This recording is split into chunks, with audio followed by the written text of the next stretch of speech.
Diagnostic immobilier, constat de risque d'exposition au plomb, CREP. Diagnostic immobilier, constat de risque d'exposition au plomb, CREP. Vérifié le 11 août 2021, Direction de l'information légale et administrative, Premier ministre. Le constat de risque d'exposition au plomb, CREP, aussi appelé diagnostic plomb, est un document qui donne des informations sur la présence de plomb dans les logements. Votre logement est concerné par ce diagnostic s'il a été construit avant 1949. Le CREP doit être intégré au dossier de diagnostic technique, DDT. Le DDT doit être remis à l'acquéreur ou locataire en cas de vente ou location d'un logement.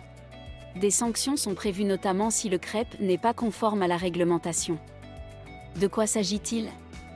Le plomb est généralement présent dans les anciennes peintures.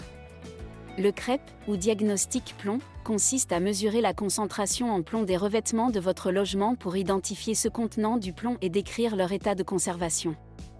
Il sert également à repérer les situations de risque de saturnisme chez les enfants ou de dégradation du logement. Le vendeur doit faire réaliser ce diagnostic par un professionnel certifié. Logement concerné. Vous devez faire réaliser un CREP en cas de vente d'un logement, appartement, maison individuelle, s'il a été construit avant 1949. Qui réalise le diagnostic ? Vous devez faire appel à un diagnostiqueur certifié. Pour réaliser le CREP, le diagnostiqueur doit rechercher la présence de plomb sur les éléments suivants. Revêtements du logement, peintures anciennes, plâtre, briques, y compris ses revêtements extérieurs, volets par exemple. Annexes dès lors qu'ils sont destinés à un usage courant, buanderie par exemple. Contenu du diagnostic. Le CREP doit contenir le rapport du diagnostiqueur. Une notice d'information sur les dangers du plomb pour la santé doit être annexée au CREP. Transmission du diagnostic. Le diagnostiqueur vous remet le diagnostic.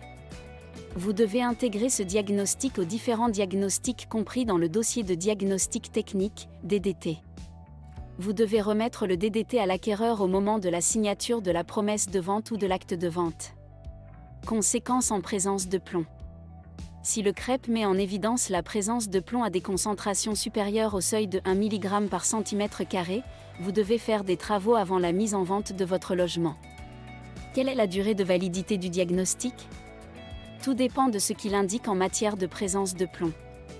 Pas de plomb ou présence de plomb à des concentrations inférieures à 1 mg par cm². Ou plomb présent à des concentrations supérieures à 1 mg par cm². Texte de loi et références. Code de la santé publique, article R 1334-10 à R 1334-12. Réalisation du diagnostic. Code de la santé publique, article L 1334-9. Conséquences en cas de présence de plomb. Arrêté du 19 août 2011 relatif au constat de risque d'exposition au plomb.